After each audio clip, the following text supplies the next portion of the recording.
I am अर्चना चौधरी। हम class 10th में NCERT का chapter 6 the life process explain कर रहे हैं। पिछले लेक्चर में हमने न्यूट्रिशन इन ह्यूमन बीइंग की स्टडी की। आज हम डेंटल केयर से स्टडी करेंगे। डेंटल कैरीज और tooth decay cause gradually softening of enamel and dentine. हम खाना खाने के बाद अगर प्रॉपर्ली अपने टीथ को साफ नहीं करते हैं तो वो डैमेज होने लगते हैं। क्यों होने लगते हैं, यही सब कुछ इसमें दिया है। एक बार हम टूथ की इमेज को देख लेते हैं। ये होता है हमारा टूथ, जो हमें ऊपर से दिखाई देता है ना, ये वाला पोर्शन, व्हाइट वाला है ना, ये वाला, इसको बोलते हैं एनेमल। ठीक है, ये है एनेमल। जो व्हाइट पोर्शन जो दिखता है ना, वो होता है एनेमल।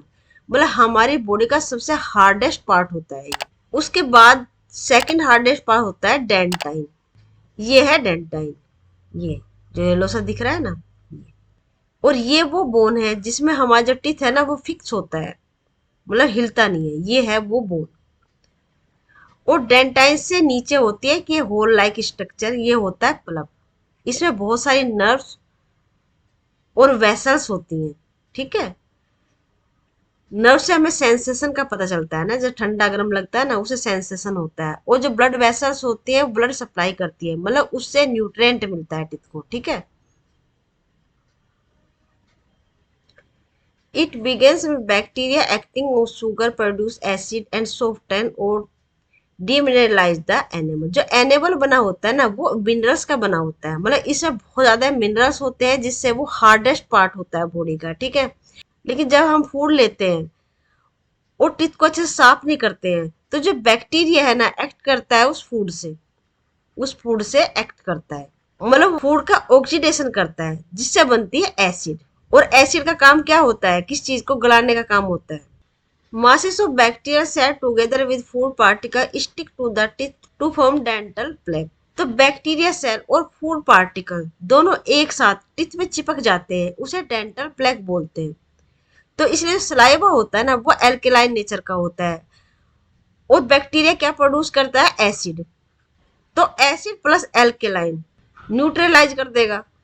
लेकिन जो ये प्लेग बना है ना, उस तक सलाइवा पहुंच नहीं पाता है। जो प्लग बन गया बैक्टीरिया और फूड का, उसने टीथ के ऊपर जो एक कवरिंग कर ली, उस तक जो सलाइवा हमारा पहुंच नहीं पाता। सलाइवा है एल्कलाइन नेचर का, तो इसलिए न्यूट्रलाइज नहीं हो पाता है। और जो एसिड बनती है ना, वो टूथ को गला देती है, सड़ा देती है।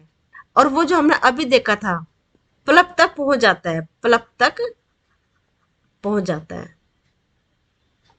ये यहाँ तक पल्प। क्योंकि ये जो है ना पल्प, ये लिविंग पार्ट है टीथ का। ठीक है, और जब ये यहाँ तक पहुंच जाते हैं ना बैक्टीरिया, तो उससे सेंसेशन होता है और दर्द होता है। Saliva can not reach the tooth surface to neutralise the acid as plaque cover the teeth. Brushing the teeth after eating remove the plaque before the bacteria produce acid. जब हम ब्रश करते हैं ना, तो इससे पहले कि बैक्टीरिया एसिड को प्रोड्यूस करे, वो प्लेक को हम हटा देते हैं। If untreated, microorganisms may invade the pulp, causing inflammation and infection। लेकिन अगर जो माइक्रो ऑर्गेनिज्म है ना, बैक्टीरिया वगैरह, अगर पल्प तक पहुंच जाते हैं तो क्या होता है, इन्फ्लेमेशन हो जाता है और इन्फेक्शन हो जाता है। क्यों? क्योंकि ये लिविंग पार्ट है टीथ का। इसमें बहुत सारी नर्व्स हैं और ब्लड वेसल्स हैं। ठीक है ना, तो वो डैमेज होने लगती हैं, तो इससे दर्द होता है। फिर अगला टॉपिक हमारा है रेस्पिरेशन। कुछ एक्टिविटीज दी गई है, जैसे एक्टिविटी 6.4 है, एक्टिविटी 6.5 है। ये सभी एक्टिविटीज हम सोल्व करेंगे चैप्टर के खत्म होने के बाद, one by one. We have discuss nutrition in organ in the last section.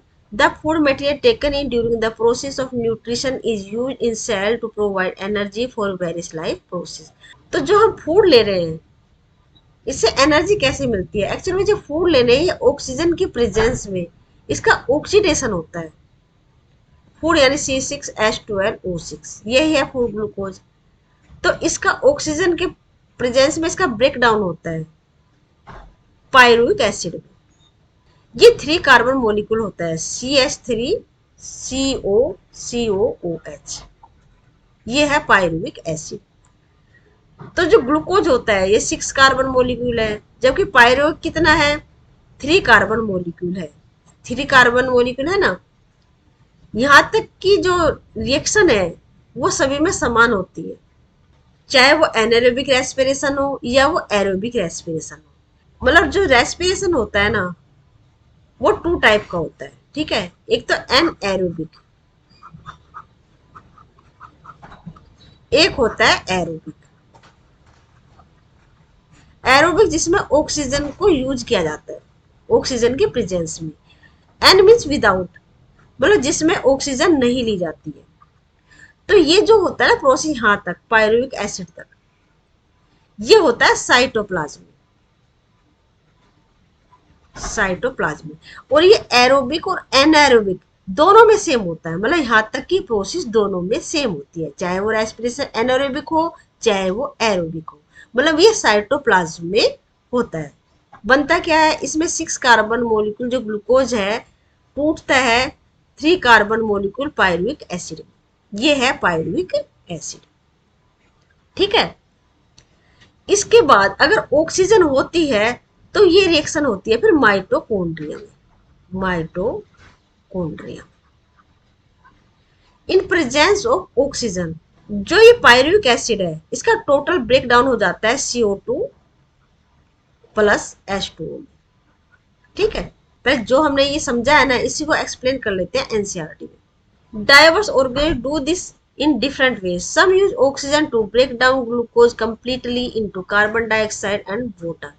मतलब जो ऑक्सीजन के प्रेजेंस में जो ग्लूकोज है ये इसका टोटली ब्रेक डाउन हो जाता है, किसमें, CO2 प्लस H2O में। Some use other pathway that do not involve oxygen.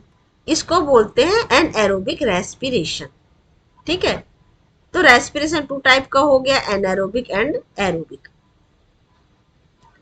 In all cases, the first step is the breakdown of glucose, a 6 carbon molecule into a 3 carbon molecule. 6 carbon molecule glucose टूट जाता है 3 carbon molecule pyruvate यानी pyruvic acid में। This process takes place in cytoplasm. किस में हो रहा है ये, साइटोप्लाज्म में।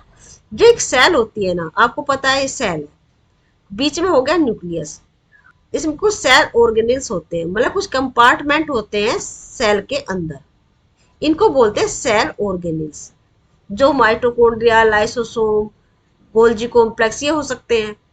और बाकी जितना भी प्लाज्मा होता है ना बीच में, उसको बोलते हैं साइटोप्लाज्म। साइटोप्लाज्म। तो जो एनएरोबिक रेस्पिरेशन है वो कहाँ हो रहा है, साइटोप्लाज्म। लेकिन जो माइक्रो ऑर्गेनिज होते हैं, मतलब जो प्रोकैरियोट्स होते हैं, टू टाइप के सेल होती है ना, एक तो यूकैरियोट और एक प्रोकैरियोट। जो यू मीन्स होता है गुड, मतलब जिसके एक सुविकसित न्यूक्लियस होता है ना, वेल डिफाइंड न्यूक्लियस होता है। प्रो जिसमें प्रिमिटिव टाइप के न्यूक्लियस होता है। जो प्रिमिटिव टाइप का जिसमें न्यूक्लियस होता है ना, उसमें double membrane bound cell organelles नहीं मिलती है, मतलब माइटोकॉन्ड्रिया तो उसमें नहीं मिलता है। तो आगे की जो प्रोसेस होती है ना रेस्पिरेशन की, वो भी साइटोप्लाज्म में ही होती है। तो रेस्पिरेशन की जो आगे की प्रोसेस होती है ना प्रोकैरियोट में, वो भी होती है साइटोप्लाज्म में, मतलब यहाँ पे होती है, ठीक है ना, क्योंकि माइटोकॉन्ड्रिया तो है नहीं। तो साइटोप्लाज्म में होती है। तो एरोबिक जो रेस्पिरेशन है वो रिएक्शन कहाँ होती है, वो साइटोप्लाज्म में होती है, ठीक है। तो उसमें टोटल ब्रेक डाउन नहीं होता है ग्लूकोज का। जैसे ईस्ट है वो प्रोकैरियोट है, उसमें इथेनॉल बनता है, इथेनॉल प्लस कार्बन डाइऑक्साइड ये बनता है। Further, the pyruvate may be converted into ethanol and carbon dioxide. ये किसमें बन रहा है, ईस्ट में। ईस्ट क्या है, फंगाई, ठीक है। This process takes place in yeast during fermentation. ये प्रोसेस होती है ना रेस्पिरेशन की, जिसमें टोटल ब्रेक डाउन नहीं होता है ग्लूकोज का, उसे बोलते हैं फर्मेंटेशन, ठीक है। ये होता है anaerobic respiration. Since this process takes place in the absence of air, it is called anaerobic respiration. इसलिए इसको कहते हैं एनएरोबिक रेस्पिरेशन। एन मतलब विदाउट, ऑक्सीजन के बिना जो रेस्पिरेशन हो रहा है उसको कहते हैं एनएरोबिक रेस्पिरेशन। मतलब जो प्रोकैरियोट्स हैं उन्हें रेस्पिरेशन के लिए ऑक्सीजन की जरूरत नहीं होती है। ये जो एनाएरोबिक रेस्पिरेशन है ना, हमारी मसल्स में भी होता है। जब हम दौड़ रहे होते हैं ना, रनिंग कर रहे होते हैं, एक्सरसाइज कर रहे होते हैं, तो एक लॉट ऑफ एनर्जी की हमें जरूरत होती है, और रेस्पिरेशन के थ्रू उतनी एनर्जी हमें नहीं मिल पाती है। इसीलिए जो मसल्स है ना उसमें भी रेस्पिरेशन होने लगता है, लेकिन उसमें जो ब्रेक डाउन होता है ना ग्लूकोज का, वो पार्शियली होता है और उससे बन जाता है लैक्टिक एसिड। लैक्टिक एसिड ये होता है CH3, CHOH और COOH। ये है लैक्टिक एसिड। कहते हैं ना थकान हो रही है, वो इस लैक्टिक एसिड की वजह से थकान हो जाती है। Breakdown of pyruvate using oxygen takes place in the mitochondria. अभी हमने देखा एरोबिक रेस्पिरेशन में जब हमें ऑक्सीजन मिलती है ना आगे, तो रेस्पिरेशन होता है माइटोकॉन्ड्रिया में, ठीक है, नहीं तो कहाँ होता है साइटोप्लाज्म में, और ये होता है anaerobic respiration. This process breaks up the 3 carbon pyruvate molecule to give 3 molecule of carbon dioxide. The other product is water. Since this process takes place in the presence of air, it's called aerobic respiration। मतलब जो mitochondria में हो रहा है उसमें totally break down हो रहा है कार्बन डाइऑक्साइड एंड वाटर में, और इसमें जो एनर्जी रिलीज होती है ना इन फॉर्म ऑफ एटीपी, वो भी बहुत ज्यादा होती है, ठीक है ना, 36 या और 38 एटीपी मॉलिक्यूल के इसमें बनते हैं। जबकि जो एनएरोबिक रेस्पिरेशन होता है, एनएरोबिक रेस्पिरेशन होता है उसमें जो एनर्जी बनती है, जो एनर्जी रिब्रेट होती है इन फॉर्म ऑफ एटीपी, वो बहुत कम होती है, 2 एटीपी में जनरेट होती है। The release of energy in this aerobic process is a lot greater than the anaerobic process. Sometimes when there is a lack of oxygen in our muscle cells, another pathway for the breakdown of pyruvate is taken.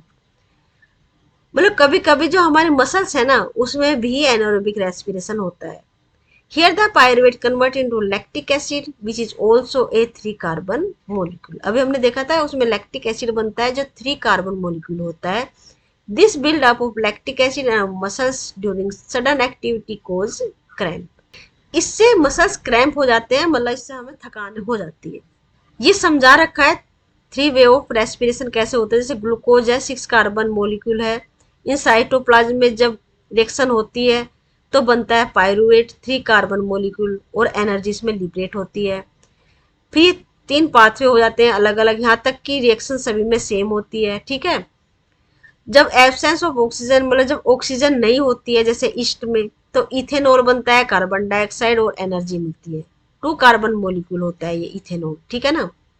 फिर दूसरा pathway lack of oxygen, मतलब ये भी anaerobic respiration है। In our muscles lactic acid बनता है और energy 3 carbon molecule होता है।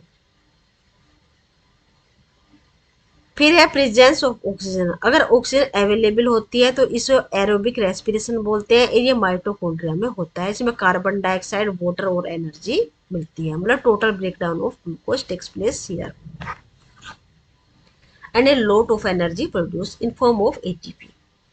The energy released during cellular respiration is immediate used to synthesize a molecule called ATP। मतलब जो एनर्जी रिलीज हुई ना, जब भी हम कोई चीज तोड़ते हैं कुछ भी तोड़ते हैं तो उसमें कुछ एनर्जी निकलती है, गर्म महसूस होता है ना हमें, है ना, हीट निकल रही है, मतलब एक तरह से एनर्जी निकलती है, और ये एनर्जी हम यूज करते हैं, है ना, किसी भी चीज में यूज करते हैं ना। इसी तरह जब ग्लूकोज है ना, ये ग्लूकोज मोलिक्यूल ब्रेक डाउन हो रहा है तो इसमें कुछ एनर्जी रिलीज हो रही है, तो उस एनर्जी को यूज कहाँ करेंगे, कहीं ना कहीं तो करनी पड़ेगी ना एनर्जी यूज, तो इस एनर्जी को यूज करते हैं एटीपी के प्रोडक्शन में। ये बनती कैसे है, ये एडीपी मतलब एडेनिन डाइफॉस्फेट, एडेनिन से 2 फॉस्फेट के मॉलिक्यूल जुड़े हैं, ये एडेनिन है, इसे 2 फॉस्फेट के जुड़े हैं, तो एक तीसरा और जोड़ने में हम इसे यूज ले लेते हैं, ठीक है ना। जो हीट निकली, जो एनर्जी निकली उसे ये तीसरा फॉस्फेट बाइंड करने के लिए जो एनर्जी चाहिए ना उसमें यूज ले लेते हैं, इसको कहते हैं एटीपी, एडेनिन ट्राइफॉस्फेट। मतलब एडेनिन से 3 फॉस्फेट के मॉलिक्यूल जुड़े हैं, ठीक है, और इस एटीपी को कहते हैं energy currency of the cell. मतलब इसी एटीपी को यूज करके हम जितनी भी हमारे लाइफ प्रोसेसेस हैं उन्हें हम करते हैं, ये है हमारी एनर्जी करेंसी, ठीक है। जैसे हम कुछ भी खरीदते हैं तो उसके लिए हम रुपए यूज करते हैं ना, मतलब बिना पैसे के हमें कुछ नहीं मिलते। तो हमारे जो ये करेंसी क्या हुआ, पैसा हुआ, उसी तरह बॉडी की करेंसी क्या है, एटीपी है, which is use to fuel all other activity in the cell. मतलब इसे एक फ्यूल के रूप में जितनी भी एक्टिविटी सेल में हो रही होती है उसमें यूज करते हैं। In this purpose ATP is broken down, giving rise to a fixed amount of energy which can drive the endothermic reaction taking place in the cell. Endothermic होता है जब हम किसी चीज को एनर्जी देते हैं, ठीक है ना, हीट दे रहे हैं, उसे कहते हैं एंडोथर्मिक। और किसी रिएक्शन में जब हीट निकलती है, मतलब एनर्जी बाहर निकलती है, उसे कहते हैं एक्जोथर्मिक। जितनी भी लाइफ प्रोसेस है जो चल रही है हमारी बॉडी में, वो सब है एंडोथर्मिक, मतलब उसे हमें एनर्जी देनी पड़ेगी। एटीपी, इसके बारे में देखते हैं। ATP is the energy currency for most cellular process. जितनी भी सेलुलर प्रोसेस होती है उसमें जो एटीपी है वो एनर्जी करेंसी होती है। The energy release during the process of respiration is use to make an ATP molecule from ADP and inorganic phosphate. ठीक है ना, जो एनर्जी रिलीज हो रही है ना रेस्पिरेशन में, मतलब ऑक्सीडेशन हो रहा है ग्लूकोज मॉलिक्यूल का, है ना, ऑक्सीजन की प्रेजेंस में, इसे कहते हैं ऑक्सीडेशन ऑफ फूड। इससे जो एनर्जी निकल रही है उससे हम एटीपी बनाते हैं। किससे बनाते हैं, एडीपी प्लस फॉस्फेट से। जो फॉस्फेट आए ना इनऑर्गेनिक फॉर्म में जो हमारे ब्लड में मिल रहे हैं, तो ये फॉस्फेट बाइंड हो जाता है इस एडीपी से, बन जाता है एटीपी। ठीक है, P for phosphate. Endothermic process, endothermic process मतलब जिसे एनर्जी देनी पड़ती है। In the cell then use this ATP to drive the reaction. ये कैसी रिएक्शन है, ये एंडोथर्मिक रिएक्शन है, मतलब इसमें हम एनर्जी दे रहे हैं। ठीक है, when the thermal phosphate linkage in the ATP is broken using water, और जब हम इस ATP को तोड़ते हैं in presence of H2O, जब हमें कोई चीज तोड़नी होती है तो हमें H2O देना पड़ता है। ठीक है, और जब हम कोई चीज बनाते हैं, बिल्ड करते हैं, उसमें H2O निकलता है। ठीक है, तो इसमें हमने H2O दिया एटीपी को तोड़ने के लिए, तो एटीपी टूट गई एडीपी में। ठीक है, और उससे कुछ एनर्जी निकली बाहर, तो इसे कहते हैं exothermic reaction. Exothermic reaction, the energy equivalent to 30.5 kilo joule per mole is release. जब एटीपी से एडीपी बनता है तो जो एनर्जी रिलीज होती है वो होती है 30.5 kilo joule per mole is release. ठीक है, think of how a battery can provide energy for many different kind of use. जैसे हम एक बैटरी यूज करते हैं ना, तो उसे हम यूज करते हैं डिफरेंट डिफरेंट काम में, है ना। तो बैटरी ऐसा नहीं है हम लाइट जनरेट करने के लिए यूज कर रहे हैं, है ना, उसे कुछ डिफरेंट डिफरेंट काम में उसको यूज करते हैं। It can be use to mechanical energy है, लाइट एनर्जी है ना, रोशनी देने, electrical energy and so on. इसी तरह जो एटीपी हम यूज करते हैं वो भी डिफरेंट डिफरेंट फंक्शन के लिए करते हैं, अलग अलग फंक्शन के लिए करते हैं। सिमिलरली ऐसे ही ATP can be use in the cell for the contraction of the muscle, muscle के कॉन्ट्रेक्शन में, मतलब सिकुड़ने में, प्रोटीन सिंथेसिस में। प्रोटीन सिंथेसिस मतलब बहुत सारे अमीनो एसिड को एक जगह जोड़ने में। ये अमीनो एसिड फिर दूसरे अमीनो एसिड जुड़ रही है आपस में, है ना, तो बनती है प्रोटीन। बहुत सारे अमीनो एसिड जुड़ने के बाद बनाती है प्रोटीन, है ना। जो हमारे दिमाग में नर्व इम्पल्स चल रही है ना, उसके लिए भी एनर्जी किससे मिलती है, एटीपी से, एंड मैनी अदर एक्टिविटीज। तो इसे आगे हम प्रोसीड रखेंगे अगले लेक्चर में, नहीं तो लेक्चर लेंथी हो जाएगा। अगर आपको ये वीडियो पसंद आई है तो चैनल को लाइक शेयर सब्सक्राइब करना ना भूलें। लाइक कर दे, सब्सक्राइब भी कर दे। ठीक है, थैंक यू। मिलते हैं नेक्स्ट टॉपिक में, till then bye bye, be happy, take care.